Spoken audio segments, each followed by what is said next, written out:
कधी विचार केलाय, शहरातल्या मोठ्या सोसायट्यांमध्ये इतके वाद का होतात? नियम इतके किचकट का वाटतात? याचं उत्तर ना एका फार जुन्या गोष्टीत दडलंय. गोष्ट आहे मांजरांची आणि माकडांची. आणि ही गोष्ट आजच्या आपल्या जगण्यावर अगदी बरोबर बोट ठेवते. हो, बरोबर ओळखलत. ही गोष्ट आहे थेट पंचतंत्रातली. आता वाटेल की या जुन्या कथेचा आणि आपल्या आजच्या फ्लॅट सिस्टीमचा काय संबंध? पण थांबा, हा संबंध इतका थेट आहे की आश्चर्य वाटेल. चला पाहूया हे कोडं कसं सुटतंय. तर गोष्ट सुरू होती आहे मांजरांची आणि माकडांची. चला एक कल्पना करूया. एक मोठं शहर, एक उंच इमारत आणि त्यात राहणाऱ्या अनेक मांजरी. आता या मांजरी म्हणजे दुसरं तिसरं कोणी नाही तर एका मोठ्या बिल्डिंगमध्ये राहणारे आपण सगळेच. बरं का, यांना एकत्र राहताना लिफ्ट, पार्किंग, पाणी अशा सगळ्या कॉमन गोष्टी सांभाळाव्या लागतात. मग त्यासाठी काय करावं लागतं? तर एक संघटना बनवावी लागते, बरोबर? याच संघटनेला आपण म्हणतो कॉपरेटिव्ह हाऊसिंग सोसायटी, म्हणजेच CHS. पण गोष्टीत एक ट्विस्ट आहे. या शहरात फक्त मांजरीच नाहीत, इथे आहेत माकडं. आणि या माकडांचं काम काय? तर नियम बनवणं. हो, मांजरांनी कसं राहायचं, काय करायचं, हे सगळं ठरवतात ही माकडं. आणि हे नियम म्हणजे काही किरकोळ नाहीत. बिल्डिंग कशी बांधायची, फ्लॅट कसा विकायचा, टॅक्स कसा घ्यायचा, इतकंच काय तर मांजरांमध्ये भांडणं झाली तर ती कशी सोडवायची, हे सुद्धा हीच माकडं ठरवतात. म्हणजे A to Z सगळं काही त्यांच्याच कंट्रोलमध्ये. आणि इथूनच सुरू होतो खरा खेळ. ही माकडं फक्त नियम बनवून शांत बसत नाहीत, तर त्यांनी बनवलेल्या या सिस्टीममधून आपला फायदा कसा काढता येईल याच्या शोधात असतात. मांजरांमध्ये कुठे कमजोरी दिसतीये आणि तिचा फायदा कसा उचलायचा यावरच त्यांचं लक्ष असतं. ती गोष्ट आठवते का? 2 मांजरी आणि 1 माकड. त्या गोष्टीचं सार अगदी परफेक्ट बसतं इथे. मध्यस्थी करणारा नेहमी स्वतःचाच फायदा बघतो. म्हणजे ह्या माकडांचा हस्तक्षेप हा केवळ आणि केवळ स्वार्थासाठीच असतो. बरं, आत्तापर्यंत आपण गोष्ट ऐकली, पण या कथेचा खरा अर्थ काय? चला हे रूपक आता उलगडून पाहूया. तर हे बघा, ह्या गोष्टीतल्या मांजरी म्हणजे हाऊसिंग सोसायटीमधले सामान्य रहिवाशी, आपल्यासारखे. आणि माकडं म्हणजे ती सगळी सिस्टम, म्हणजे अधिकारी, व्यावसायिक, डेव्हलपर्स जे या सगळ्यावर नियंत्रण ठेवतात. एक गोष्ट लक्षात ठेवायला हवी, ही माकडं म्हणजे एखादी व्यक्ती नाही किंवा एखादी संस्था नाही. ही एक अख्खी इकोसिस्टम आहे. यात राजकारणी आले जे कायदे बनवतात, सरकारी अधिकारी आले जे ते लागू करतात, बिल्डर्स, वकील असे सगळेजण जे मिळून हे चक्र फिरवत असतात. पण मग खरी अडचण कुठे आहे?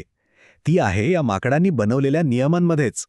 हे नियम इतके गोंधळात टाकणारे आणि गुंतागुंतीचे असतात की तेच माकडांसाठी एक शस्त्र बनून जातात. हे वाक्य बघा, यात सगळं आलं. कायद्यातल्या तरतुदी आणि त्रुटी म्हणजे लूप होल्स यांचा फायदा सत्तेवर बसलेला अधिकारी स्वतःच्या मर्जीप्रमाणे घेतो. नियम स्पष्ट नसले की त्याचा अर्थ हवा तसा लावला जातो आणि मग शोषण सुरू होतं. चला एक छोटंसं उदाहरण बघूया म्हणजे कळेल. कायद्यानुसार असोसिएट मेंबर म्हणजे असा सदस्य ज्याचं नाव शेअर सर्टिफिकेटवर पहिलं नसतं, पण तो जॉईंट होल्डर असतो. एकदम सोपं सरळ वाटतंय ना? पण थांबा, कायद्यात नंतर एक दुरुस्ती झाली आणि त्याच असोसिएट मेंबर शब्दाची ही दुसरी व्याख्या समोर आली. या तर नातेवाईकांची मोठीच्या मोठी यादी आहे. आता विचार करा, एकाच पदाच्या 2-2 वेगवेगळ्या व्याख्या, किती गोंधळ उडत असेल नाही? आणि ही तर फक्त सुरुवात आहे. यानंतर nominal member, active member, non active member, joint member, अरे बापरे, कितीतरी प्रकार आहेत. आणि प्रत्येक प्रकाराचे नियम वेगळे. म्हणजे सामान्य मांजरांसाठी हा एक चक्रव्यूहच आहे. बरं, हे तर झालं बाहेरच्या नियमांचं. पण खरी गंमत तर आतमध्ये आहे, म्हणजे मांजरांच्या जगात. कारण त्यांची सगळ्यात मोठी कमजोरी बाहेर नाही तर आतच आहे. सगळी मांजरी काही सारखी नसतात, त्यांच्यात एकी नाही. आणि हीच त्यांची सगळ्यात मोठी समस्या आहे. प्रत्येकाचा स्वभाव वेगळा, प्रत्येकाचा अजेंडा वेगळा. बघा, यात काही मांजरी आहेत ज्या सरळ सरळ दादागिरी करतायत. काही नुसतीच टीका करत बसतात. काहींना प्रत्येक चांगल्या कामात अडथळा आणायचा असतो, तर काही चुकीच्या मार्गाचा वापर करायलाही घाबरत नाहीत. मग अशा परिस्थितीत त्यांच्यात एकी कशी राहणार, नाही का? आणि या भांडणांमुळे काय होतं? गोंधळ. काही मांजरी मीटिंगलाच येत नाहीत, काही कुठल्याच निर्णयात भाग घेत नाहीत. आणि सगळ्यात वाईट, काही मांजरी आपापसातले वाद मिटवण्यासाठी कोणाला बोलवतात? तर त्याच बाहेरच्या माकडांना. आणि माकड तर याच संधीची वाट बघत असतात.